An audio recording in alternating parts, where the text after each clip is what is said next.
अस्सलाम वालेकुम, this is geopolitics with Anila Shahzad. आज हम बात करते हैं कॉन्गो की। डेमोक्रेटिक रिपब्लिक ऑफ कॉन्गो इसका पूरा नाम है इस मुल्क का, और ये मुल्क जो है अफ्रीका के कॉन्टिनेंट के बीचों बीच ये मौजूद है। आप देख रहे हैं कि ऊपर तो एक सहारा डेजर्ट और ये ऊपर एक डेजर्ट वाली जो बेल्ट है वो है, और नीचे जो सरसब्ज इलाका जहाँ पे शुरू हो जाता है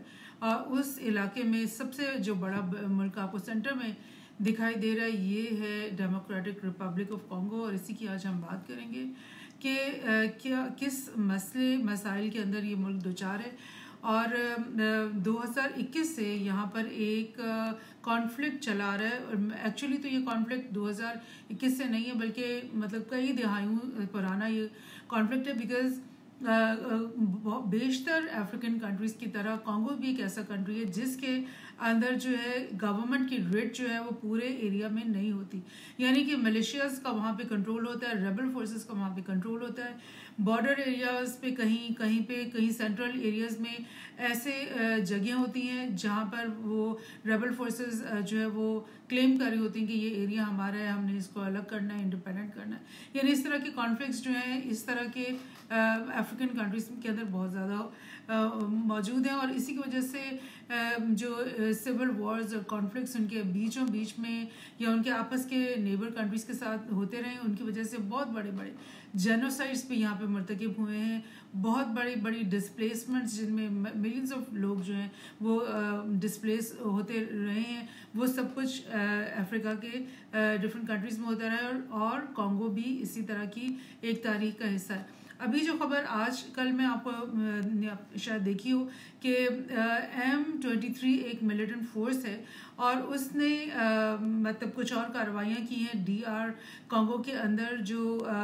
कुछ और नए इलाके उनके ऊपर कब्जा कर लिया, और जिसके नतीजे में मज़ीद वायलेंस भी वहाँ हुआ, मज़ीद गन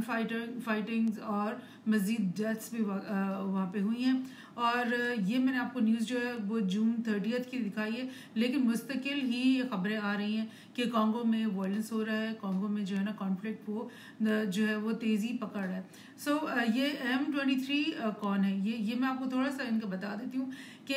ये एक ऐसी मिलिटेंट फोर्स है जो कि कॉन्गो की गवर्नमेंट के मुताबिक ये इसके अंदर सारे टुट्सी जो एथनिक रेस है उनके फाइटर्स इसके अंदर काम कर रहे हैं। और टुट्सी जो है वो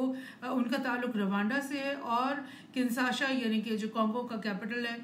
वो ये ब्लेम करता है कि रवांडा जो है वो इस M23 मिलिशिया ग्रुप को फंड करते हैं, ट्रेन करते हैं, और उन्हीं के एमा पे वो आकर कॉन्गो के अंदर ये जो है वायलेंस करते हैं और इनके इलाकों पे उन्होंने कब्जा किया हुआ है। और मुख्तलिफ यानी ये तकरीबकारी के अमल करते रहते हैं। और ये कोई छोटी मोटी तकरीबकारी नहीं है, बल्कि एक ऐसी तकरीबकारी है जिसकी वजह से मिलियंस ऑफ पीपल जो हैं वो एक कॉन्फ्लिक्ट और वॉर जोन के अंदर जिंदगी गुजारनी पड़ रही है, और मिलियंस के हिसाब से लोग जो हैं वो डिस्प्लेस भी हो रहे हैं। ये UN की एक मैं न्यूज़ शेयर कर रही हूँ। Increased fighting in DRC Congo exasperating security wars and threatening regional conflagration, यानी कि अगर ये कॉन्फ्लिक्ट ख़त्म ना हुआ तो इसका अंदेशा है कि नेबरिंग कंट्रीज़ के बीच में जो है ना वो लाइक वॉर शुरू हो जाए, और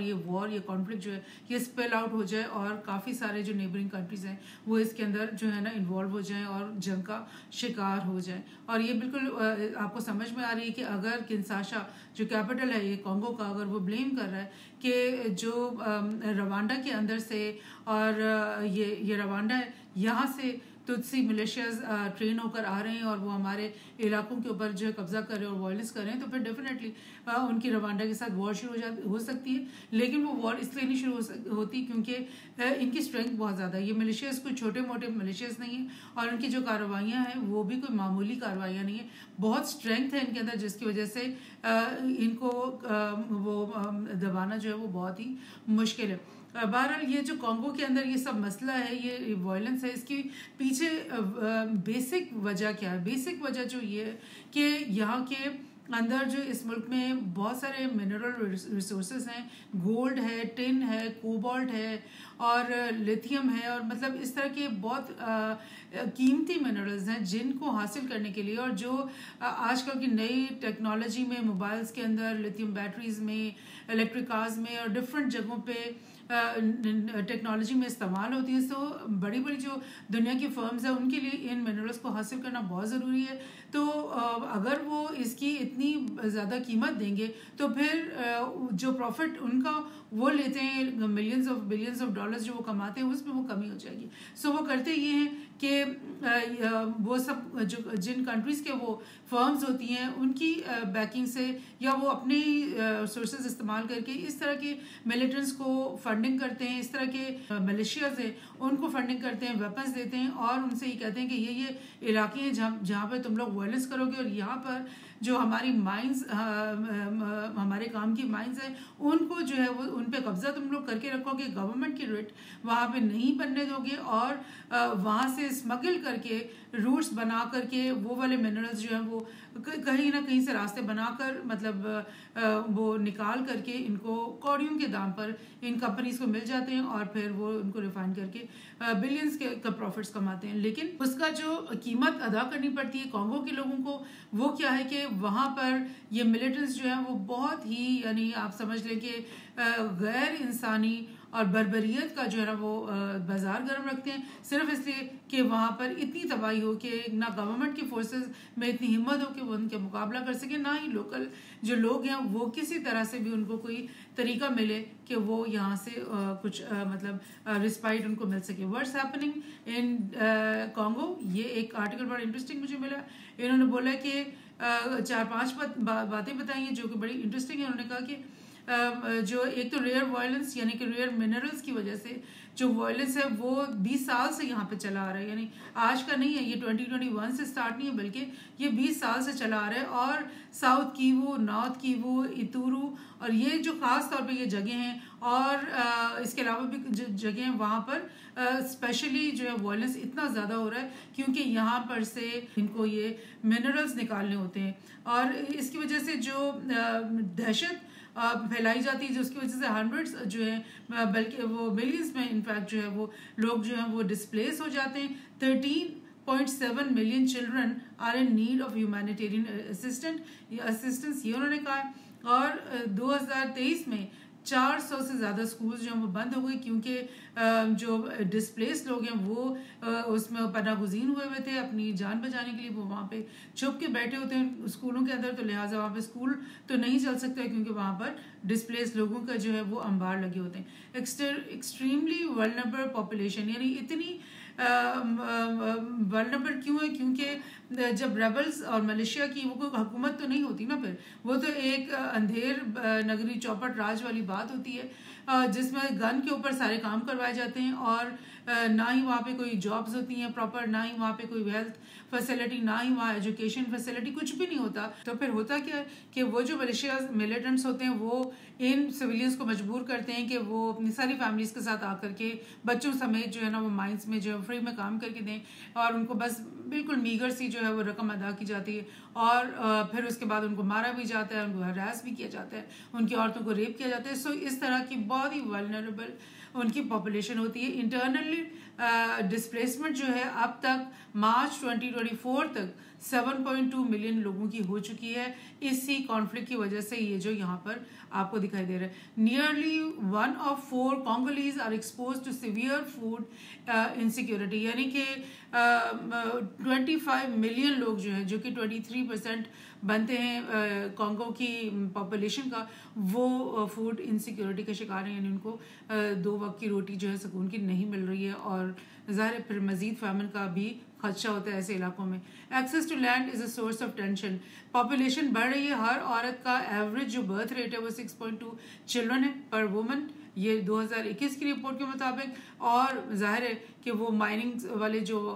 हैं और मलेशियाज हैं वो इनको कभी इधर से उधर भेजते हैं, डिस्प्लेस करते हैं, कभी कहीं से कहीं करते हैं, तो उनको रहने के लिए जो जगह चाहिए, तो लैंड भी एक सोर्स ऑफ टेंशन इस वक्त बनी हुई है कि कौन कहाँ पे रहेगा। सो देखते हैं एक और रिपोर्ट ये रिलीफ वेब ने निकाली थी। उन्होंने कहा कि 2023 में अगस्त तक कितने लोग इंटरनली डिस्प्लेस हुए हैं। उन्होंने बोला कि 1.5 मिलियन जो है वो नए डिस्प्लेस हुए हैं इस नए कॉन्फ्लिक्ट की लहर की वजह से, और इन सब को मिला करके जो है वो 6.8 मिलियन जो लोग हैं वो डिस्प्लेस हो चुके हैं। और ज़ाहिर इसमें 51% जो है और औरतें हैं, और 80% of displacements is due to armed attacks and clashes, जो कि इन्हीं मिलिटेंट्स और मलेशिया ग्रुप्स की वजह से, रेबल ग्रुप्स की वजह से होता है। एक और न्यूज़ देखते हैं कि curse of gold in Democratic Republic of Congo, यानी कि गोल्ड की जो कंपटीशन है वो 1998 से यहाँ से गोल्ड निकाला जा रहा है। और जाहिर है जो बड़ी बड़ी वेस्टर्न कंपनीज हैं वो यहाँ से बिल्कुल 2-2 रुपए देकर, आप समझ लो मुहावरतन में कह रही हूँ कि वो माइनस को लगाकर, और फिर मतलब गवर्नमेंट को भी उसका कुछ नहीं जा रहा, बिकॉज गवर्नमेंट जो है वो तो बेबस है, उसके तो रिट में ही नहीं है वो एरियाज, और वो वहाँ पर उन लोगों को उससे ज़बरदस्ती काम करवा के और वहाँ से फिर निकालते हैं वो गोल्ड, और फिर उसको स्मगल करवा कर पहुँचा देते हैं अपनी रिफाइनरीज में, जो कि वेस्टर्न कंट्रीज़ में मौजूद है, शायद चाइना में भी हों, शायद और कंट्रीज़ में भी हों। बहरहाल ज़्यादा जो बड़े बड़े नाम हैं गोल्ड रिफाइनर्स के वो तो वेस्टर्न ही है। सो ये चीज़ आप देखें कि इसीलिए इनको कर्स मिनरल्स कहते हैं। और DR Congo presses Apple over minerals supply chain, ये 2024 अप्रैल यानी 2 महीने पुरानी ये बात है कि कॉन्गो की जो हुकूमत है उन्होंने एप्पल जो कंपनी है उसको बोला कि सप्लाई चेन के ऊपर जो है ना हमें जवाब दो, बिकॉज कॉन्गो में से इस तरह से करके ये देखिए फैमिलीज, बच्चे बड़े जितने भी हैं उनको ज़बरदस्ती यहाँ पे लाया जा रहा है, उनसे हाथों से ये करवाया जा रहा है, मशीनें भी नहीं है इनके पास, कोई सिक्योरिटी के सामान नहीं है, कोई ग्लव्स नहीं है, कोई बूट्स नहीं है, और यहाँ पर वो ये उनसे करवाया जा रहा है, और फिर यही माल जो है ये स्मगल करके जो है वो निकाल के लेके जाया जा रहा है। तो किंशासा जो है ये कॉन्गो का कैपिटल, उन्होंने कहा एप्पल से कि आप हमें रिपोर्ट दें कि ये कहाँ से आप इतना सारा कोबाल्ट और ये लेकर जा रहे हो, और ये क्योंकि 1990 से ये जो वायलेंस शुरू हुआ है उससे मिलियंस जो है वो लोग जो है हमारे मारे गए हैं, और कॉन्फ्लिक्ट जो है वो ख़त्म होने का नाम नहीं ले रहा। और ये कॉन्गो ने ये कहा है कि illicit trade off tin and gold और कोल्टॉन एंड टेंटलम, ये 4-5 उन्होंने कहा बड़ी बड़ी चीज़ें हैं जो कि हमारे मुल्क से स्मगल हो रही हैं, और एप्पल से उन्होंने कहा कि आप हमें जवाब दें। तो एप्पल ने जो है वो जवाब ये दिया कि जी हम तो कांगो से कुछ ले ही नहीं रहे, हम तो जो भी ले रहे हैं रवांडा से ले रहे हैं, और ये बात जो है वो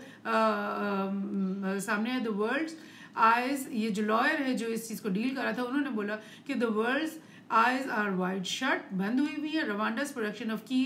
3T मिनरल्स, जिनमें टिन है, टंगस्टन है, और एक और है, ये जो 3 बड़े बड़े मिनरल्स हैं जिनको 3T कहा जाता है, वो रवांडा में तो उसकी ज़ीरो प्रोडक्शन है उसने कहा। तो फिर ये कैसे कंपनीज कह रही हैं कि उन्होंने ये सारा जो चीज़ें हैं ये मिनरल्स हैं ये रवांडा से खरीदी हैं, और ना ही ऐसी खबरों को परसीव किया जाता है। या रॉयटर्स ने एक दफ़ा तो दे दी, मगर आपको ये एक ही खबर मिलेगी। हालांकि अगर आप कश्मीर में अगर पाकिस्तान में से कोई टेररिज्म हो जाए, या आप अफगानिस्तान में कोई